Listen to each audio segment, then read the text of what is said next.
Hi friends, welcome back to my channel. ಇವತ್ತಿನ ವಿಡಿಯೋದಲ್ಲಿ ನಾನು ಟೊಮೆಟೊ ದೋಸೆನ ಯಾವ ರೀತಿ ಮಾಡೋದು ಅಂತ ತಿಳಿಸ್ಕೊಡ್ತಾ ಇದ್ದೀನಿ. ಹಾಗೆ ವಿಡಿಯೋ ಸ್ಟಾರ್ಟ್ ಮಾಡೋಕ್ಕೂ ಮೊದಲು ಯಾರೆಲ್ಲ ನನ್ನ ಚಾನಲಲ್ಲಿ ಹೊಸದಾಗಿ ವೀಡಿಯೋಸ್ ನೋಡ್ತಿದ್ದೀರಾ, ಪ್ಲೀಸ್ ಸಬ್ಸ್ಕ್ರೈಬ್ ಮಾಡಿಕೊಂಡು ಸಪೋರ್ಟ್ ಮಾಡಿ. ಹಾಗೆ ಪಕ್ಕದಲ್ಲಿರುವಂಥ ಬೆಲ್ ಐಕಾನ್ ಕ್ಲಿಕ್ ಮಾಡಿದರೆ ನಿಮಗೆ ನಾನು ಅಪ್ಲೋಡ್ ಮಾಡಿರುವಂಥ ವೀಡಿಯೋಸ್ಗಳು ಬಂದಿರೋದು ಅಲರ್ಟ್ ಆಗುತ್ತೆ.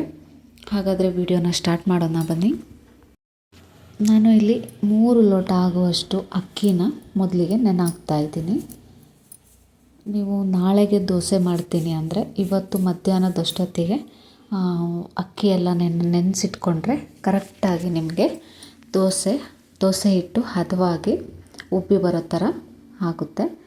3 ಲೋಟ ಅಕ್ಕಿಗೆ 1 ಲೋಟ ಅವಲಕ್ಕಿನ ಹಾಕಿದ್ದೀನಿ. ಅದರ ಜೊತೆ ಇಷ್ಟನ್ನು ನಾನು ನೀಟಾಗಿ ವಾಶ್ ಮಾಡಿ ನೆನೆ ಹಾಕ್ತಾಯಿದ್ದೀನಿ. ಯಾಕಂದರೆ ಅವಲಕ್ಕಿ ಹಾಕಿರೋದ್ರಿಂದ ಮೊದಲೇ ವಾಶ್ ಮಾಡಿಕೊಂಡು ನೆನೆ ಹಾಕ್ಬಿಡಿ, ಆಮೇಲೆ ಹಿಟ್ಟಿಟ್ಟು ಥರ ಆಗಿಬಿಡುತ್ತೆ. ಅದಕ್ಕೆ ನೆಕ್ಸ್ಟು ಸೇಮ್ ಅದೇ ಲೋಟದಲ್ಲಿ 1 ಲೋಟ ಆಗುವಷ್ಟು ಉದ್ದಿನಬೇಳೆನ ನೆನೆಸಿಟ್ಕೋತಾ ಇದ್ದೀನಿ. ಬೆಳಿಗ್ಗೆ ನೆನೆಸಿಟ್ಟಿರೋದು ಸಂಜೆ ಒಂದು 8 ಗಂಟೆ ಅಷ್ಟೊತ್ತಿಗೆ ಇದಿಷ್ಟನ್ನು ನುಣ್ಣಗೆ ರುಬ್ಕೋಬೇಕು. ತುಂಬ ಸಿಂಪಲ್ಲಾಗಿ ಟೇಸ್ಟಿಯಾಗಿರುವಂತಹ ಈ ರೆಸಿಪಿ ಒಮ್ಮೆ ಆದರೂ ಮನೇಲಿ ಟ್ರೈ ಮಾಡಿ ನೋಡಿ, ತುಂಬಾ ಟೇಸ್ಟಿಯಾಗಿರುತ್ತೆ. ನೋಡಿದ್ರಲ್ಲ, ದೋಸೆ ಹಿಟ್ಟನ್ನು ನಾನು ನುಣ್ಣಗೆ ಗ್ರೈಂಡ್ ಮಾಡಿಟ್ಕೊಂಡಿದ್ದೀನಿ. ಅದಾದಮೇಲೆ ನೈಟ್ ರುಬ್ಬಿಟ್ಟಿದ ಮೇಲೆ ಇದಕ್ಕೆ ಉಪ್ಪನ್ನು ಸೇರಿಸಿ ನೀವು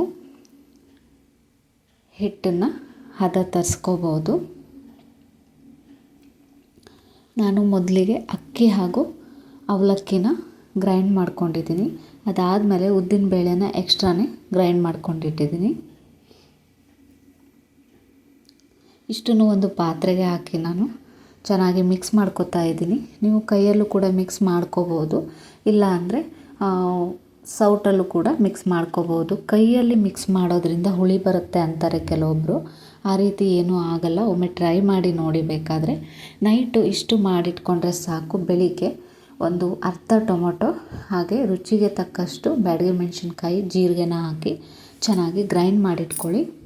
ನಂತರ ನಿಮಗೆ ಬೆಳಿಗ್ಗೆ ಟೈಮ್ಗೆ ಎಷ್ಟು ದೋಸೆ ಬೇಕೋ ಅಷ್ಟಕ್ಕೆ ಮಾತ್ರ ಈ ಗ್ರೈಂಡ್ ಮಾಡಿ ಇಟ್ಕೊಂಡಿರೋವಂಥ ಪೇಸ್ಟನ್ನು ಸೇರಿಸ್ಬಿಟ್ಟು ನೀವು ದೋಸೆನ ಗರ್ಗರಿಯಾಗಿ ಸುಟ್ಕೋಬೋದು. ತುಂಬಾ ಸಿಂಪಲ್ ಹಾಗೆ ಕ್ರಿಸ್ಪಿ ಆದಂಥ ದೋಸೆ ರೆಡಿ ಆಗಿಬಿಡುತ್ತೆ.